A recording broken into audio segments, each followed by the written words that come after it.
Vamos para estar claros con la noticia. Don Gabriel Cifuentes, buenos días. Juanca, muy buenos días para usted y para toda la audiencia. Bueno, don Gabriel, arrancamos con noticia internacional. Vamos a revisar lo que dijo Donald Trump y lo discutimos. ¿Cuál es el próximo paso en esta guerra contra la droga? ¿Están considerando ataques en tierra? Bueno, no lo diré exactamente, pero ciertamente estamos considerando hacerlo en tierra, porque por mar va muy bien, bajo control. Y desde hace un par de días no hay botes que no sean detectados, y esa es una buena cosa. Bueno, además dijo el tema de la CIA, aumentando, Gabriel, lo que para muchos ha sido la tensión entre estos dos países, ¿no? Sí, sin lugar a dudas, Juan Camilo, lo que comenzó con un ejercicio disuasivo. Recordemos además, Juanca, que del total de drogas que ingresa a los Estados Unidos, únicamente el 7% pasa por el Mar Caribe y sale desde Venezuela. Es decir, el impacto que ha tenido estas políticas en declaraciones de Donald Trump diciendo que ha evitado la muerte de 50.000 norteamericanos, que ya no está entrando droga en el país del norte, no parece ser un dato acertado, no parece ser un dato que coincide con la realidad, pero que sí tiene un efecto muy importante para su política interna, para su discurso y sobre todo para el cumplimiento de una de las promesas que hizo en campaña de cara a unas elecciones que se vienen el próximo año, que son el midterm. Ahora, uno puede analizar esto también desde otro punto de vista, Juan Camilo, y es la inconveniencia de que Estados Unidos tome esta clase de acciones o que crea que puede intervenir militarmente o a través de operaciones de inteligencia en otros países. Esto es una fotografía de lo que pasó en los años 70 y 80 y que dejó un saldo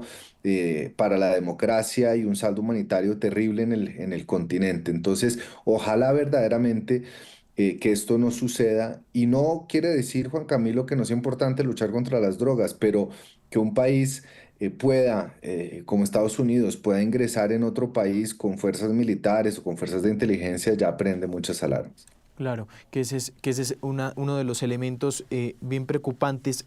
Don Gabriel, ¿usted cómo ve a Colombia parado en todo esto? El presidente Petro se ha mostrado en contra precisamente de estas declaraciones del presidente Trump y de sus intenciones, ¿no? Sí, aquí Juan Camilo, lo que pasa es que desafortunadamente la postura política del presidente Petro y los reclamos que hace frente a estas actividades del gobierno de Donald Trump lo dejan más alinderado, si se quiere, con Nicolás Maduro. Sin embargo, uno tampoco puede desconocer que lo que ha señalado el presidente Gustavo Petro y es el peligro de que pueda haber actividades militares en el Caribe, en el sur del Caribe, es un riesgo para la región. Es decir, al margen de la ideología de Petro, al margen de su afinidad con el régimen de Nicolás Maduro, si uno mira estrictamente en derecho internacional, si uno mira la historia de la región, si uno mira además la falta de parámetros o de criterios legales para esta clase de actividades, el presidente Petro no se equivoca al advertir el riesgo que implica. Lo que pasa es que ya políticamente pues nos deja desde el lado de Maduro y eso es otra consideración obviamente distinta. Pero creo que en síntesis y en principio el presidente Gustavo Petro tiene razón en los reclamos que está haciendo. Miremos lo que ha dicho Maduro. No a los golpes de Estado dados por la CIA, que nos recuerda tanto a los 30.000 desaparecidos por la CIA en los golpes de Estado contra Argentina, al golpe de Estado de Pinochet y los 5.000 jóvenes asesinados y desaparecidos. ¿Hasta cuándo golpes de Estado de la CIA? América Latina no los quiere, no los necesita y los repudia. Bueno, ahí estaba entonces el señor Nicolás Maduro, que me parece un poquito, Gabriel, que ya siente pasos de animal gigante, ¿no? Bueno, esto que ha pasado, Juan Camilo, sin lugar a dudas, Sí. debe tenerlo temblando, es decir, el despliegue de fuerza en el Mar Caribe, el cumplimiento de la promesa, porque fíjese usted que él dijo, yo voy a interceptar las lanchas, las voy a bombardear, no me importa lo que digan, lo ha hecho. Ayer sobrevolaron dos bombarderos de altísima capacidad militar muy cerca de la frontera, digamos, y del espacio aéreo venezolano. Y ya con esta amenaza de una operación terrestre, de usar fuerza letal y la recompensa de 50 millones, le van cerrando el cerco. Lo que pasa es que uno creería, Juan Camilo, que lo ideal sería que sean los mismos venezolanos, que sean los mismos mecanismos internos, por debilitados que estén, por cooptados que estén, que expulsen este régimen dictatorial. Eso es lo que uno quisiera. Ahora, vamos a ver si efectivamente este cerco, esta presión militar y política va a rendir sus frutos o no. Claro. Eso con el tema de Venezuela. Vamos a leer la pregunta del día. De esto tiene que ver nuestras opiniones, por supuesto, las opiniones que vamos a leer aquí en Noticias Caracol. La pregunta del día: ¿qué opina de la autorización del presidente Donald Trump a la CIA para realizar operaciones dentro de Venezuela? Los leemos con el @Noticias Caracol en X, en Facebook, en Instagram y también, por supuesto, en nuestro chat en vivo, en nuestro canal de YouTube. ¿Qué opina de la autorización del presidente Donald Trump a la CIA para realizar operaciones dentro de Venezuela? Esto fue una noticia que sacó el diario The New York Times. Le preguntaron sobre la noticia en una rueda de prensa al presidente Donald Trump y él dijo que la había autorizado, evidentemente, que la había autorizado por dos razones: por el tema de drogas que venían desde Venezuela, y la primera razón que entregó fue porque, según él, en Venezuela vacía sus cárceles en Estados Unidos. Esos fueron los dos argumentos que entregó. Vamos a temas nacionales. Hay un tema realmente inédito, esto hay que decirlo, nunca se ha presentado. La comisión le negó una alocución al presidente Petro, así como ha sido inédito la cantidad de veces que el presidente Petro ha utilizado el horario prime para sus alocuciones. El presidente Petro dice, don Gabriel, que se le está censurando en su propio país y que están cayendo los comisionados en prevaricato. Sí, adelante. El presidente se equivoca. El presidente se equivoca, y esto hay que decirlo con todas las letras y en mayúscula. Las alocuciones presidenciales, Juan, están regidas por una ley. Eso no es una facultad discrecional que se pueda utilizar de forma arbitraria cuando el presidente quiera comunicarle algo al país. El presidente, además, Juan Camilo, y esto hay que decirlo con toda la claridad, dispone de toda la red de medios públicos, de las cuentas oficiales, de sus propias redes sociales. Es decir, al presidente nadie lo está vetando. Al presidente lo que pasa es que el Consejo de Estado le está recordando que las alocuciones presidenciales están regladas en la ley, están regladas en la jurisprudencia, es decir, que valen para Petro, para Duque, o para Santos, o para Uribe, o para Pastrana, o para cualquier presidente que vaya a llegar, y tienen un carácter de mensaje de urgencia en el momento en el que lo tengan que hacer. Entonces el presidente, bajo la excusa de que el espectro electromagnético es público y que los canales privados están amangualados con el Consejo de Estado para censurarlo y no dejarlo hablar, está creando una narrativa que es completamente desacertada, es completamente falsa, es contraria a la interpretación que la misma Corte Constitucional ha hecho de la ley antes de que él fuera presidente. El presidente tiene que respetar el principio del pluralismo informativo, porque además, Juan Camilo, recordemos, cuando el presidente en un horario prime a las 7 de la noche por 2 horas transmite un consejo de ministros, está dando una voz, sí, la voz del presidente, pero una voz. Y esa voz puede estar sesgada, esa voz no está siendo contrastada, ni se le está dando el derecho a quienes no están de acuerdo con el presidente que también manifiesten y que digan sus cosas. Entonces creo que aquí el presidente está cayendo presa del síndrome de la persecución, de las conspiraciones, un delirio que no se acompasa ni con la ley ni con la jurisprudencia. Aquí hay que decirlo, aquí no hay censura. Sí. Don Gabriel, aquí hay otro debate que leí, que me parece, lo leí en redes sociales, y es ¿qué parámetros puede haber para calificar una alocución de urgente o no? Yo le pongo un ejemplo, A Juan. ver, Si usted va a retransmitir el discurso que usted hizo en la Universidad Sorbona de París, citando a 28 filósofos y a las leyes del universo y la humanidad, eso no es un mensaje de urgencia. Mensaje de urgencia, yo recuerdo muy bien, por ejemplo, Juan Camilo, cuando en el 2016 perdió el plebiscito, Santos salió con sus ministros a decir, hemos perdido el plebiscito. Cuando Andrés Pastrana suspendió el Caguán, la zona de extensión con la guerrilla, fue una locución presidencial anunciando que se retomarían las acciones militares en las 48 horas. Esa clase, cuando hubo el apagón en la época de Gaviria, anunciando cuáles iban a ser los el racionamientos y encierro las por la condiciones del pandemia, apagón. recuerdo yo en Duque. La pandemia, exacto. Entonces, eso es un mensaje de urgencia que amerita que bloqueen todas las señales porque el país se tiene que informar de algo. Pero, El día de Miguel pero Uribe también, hay que decirlo, durante el presidente claro, Petro. Es una locución por ejemplo, válida. claro, y el Sí. presidente ha tenido alocuciones válidas. A mí me parece que no todas las alocuciones que ha hecho el presidente exceden la competencia que le da la ley. Lo que pasa es que él asumió, y recuerde, Juan Camilo, que además ya había habido un llamado por parte del Consejo de Estado porque él pretendía que todos los lunes los consejos de ministros fueran televisados a través de alocuciones. ¿Qué mensaje de urgencia es ese? Es decir, está bien que el presidente quiera informar, pero para eso tiene medios públicos que además los tiene completamente a su disposición, es decir, que deberían ser públicos, no presidenciales, deberían ser del Estado, no del gobierno, pero está bien, pero él tiene la red nacional pública, la televisión pública, las redes oficiales y las cuentas en X, en TikTok. Entonces, al presidente no se le está censurando, se le está recordando que en una democracia, en un Estado social de derecho, la ley se le aplica por igual a todas las personas. Y la ley que fue creada antes de que llegara a la presidencia, la jurisprudencia que interpreta la ley que fue expedida antes de que él llegara a la presidencia, le aplica también a él.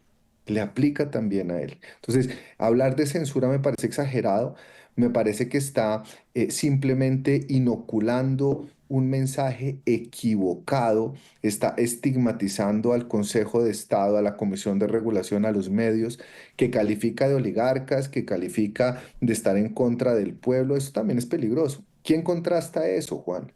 ¿Quién No, contrasta eso? Entonces, ese, las cosas hay que decirlas por su nombre. es ahí donde está la discusión. 9:51, ahí está entonces, es la polémica del momento. Saludo a don Eduardo Hernández. Don Eduardo, buenos días. Hola Juanja, ¿qué tal? Un buen día para usted, también a Gabriel. Saludes. Bueno, oiga Edu, llegó a penitas, porque lo escuché hablando de gas esta mañana también. Eh, Ahorita explicaba Laura la importancia que tiene esta planta regasificadora, Sí. su daño, y a mí no sé si estoy, no sé si estoy en lo cierto, usted me corregirá, Eduardo. Creo que la palabra mágica es que durante el Congreso en Cartagena, el Congreso de Hidrocarburos, están diciendo que Colombia está trabajando al límite con este recurso. Y es de ahí donde se explica el porqué de la importancia de estas fallas en esta planta.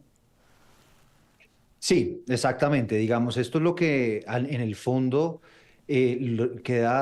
demuestra o queda demostrado es que estamos caminando en el filo del abismo, ¿no? Cualquier cosita que medio pase, deja de llover o pasa algo con este mantenimiento o cualquier cosa estresa de una manera impresionante el sistema energético del país. ¿Y eso por qué está pasando? Y quiero aquí apelar a una carta supremamente interesante que se la recomiendo a nuestros televidentes si pueden verla, darle una ojeada. Es una carta que le envía la presidenta de Acolgen, los generadores de energía en Colombia, a la CREG, diciéndoles, mire, estamos supremamente preocupados porque no se están generando incentivos suficientes para generar y crear proyectos de generación de energía, Juanca. Usted sabe aquí, Sí, nuestro país mayoritariamente genera energía a través de las hidráulicas, sí. pero también son importantísimas y especialmente en el Caribe las que llamamos las termoeléctricas, que es gente que utiliza gas para prender unas máquinas y crear energía. Aquí lo que está pasando es que con esta escasez de gas, pues hemos tenido que comprarlo en el exterior. Y entonces ahí le explico un poco cómo es el proceso para que nuestros televidentes lo tengan claro. Se trae desde el exterior un gas que es licuado, imagíneselo usted un gas líquido, y lo que hace esa planta regasificadora que estamos viendo en pantalla es convertirlo en gas que podamos utilizar. Y entonces eso es enviado por unas tuberías hacia las termoeléctricas y hacia las reservas que lo necesitan, y ahí es cuando se utiliza. Aquí lo que está pasando es que nos damos cuenta que no pudo entrar a tiempo esa regasificadora, la que convierte ese gas líquido en gas gaseoso, y excúseme la expresión y la redundancia, y evidentemente empiezan entonces, ¿qué hacemos? ¿No? El sistema, entonces Ecopetrol dice, pues venga, yo voy a parar, voy a dejar de refinar gasolina, voy a dejar de producir y de sacar petróleo, y utilicen ese gas para garantizar que los hogares puedan seguir cocinando y los taxis puedan seguirse moviendo con el gas vehicular y las industrias puedan seguir funcionando. Pero eso es una situación que evidentemente no se soporta durante demasiado tiempo, y lo que en el fondo nos queda, el mensaje, Juan Camilo, es que ante cualquier contingencia, pues nos vemos abocados a un riesgo grandísimo de que haya apagones en nuestro país. Pasamos de ser un país que vendía energía, a la que le sobraba y demás, ahora a tener unas situaciones supremamente complejas para poder garantizar toda la oferta energética que tiene Colombia. Veamos lo que ha dicho Ecopetrol. A ver. Seguimos trabajando, ministro, desde Ecopetrol a marcha forzada, estresando nuestros activos, ministro, hay que decirlo, de manera quizás nunca antes vista en la historia de Ecopetrol. Sacrificando producción, apagando unidades en nuestras refinerías para no consumir gas y haciendo esfuerzos importantes para abastecer de electricidad campos que en otros momentos se abastecían de gas para asegurar la producción. Y de este tema también habló Andec. Miremos lo que dijo Andec. Lamentablemente tiene una falla del lado eléctrico y tienen que volver a chequear todo el mantenimiento, todo lo que se hizo para ver dónde está el problema.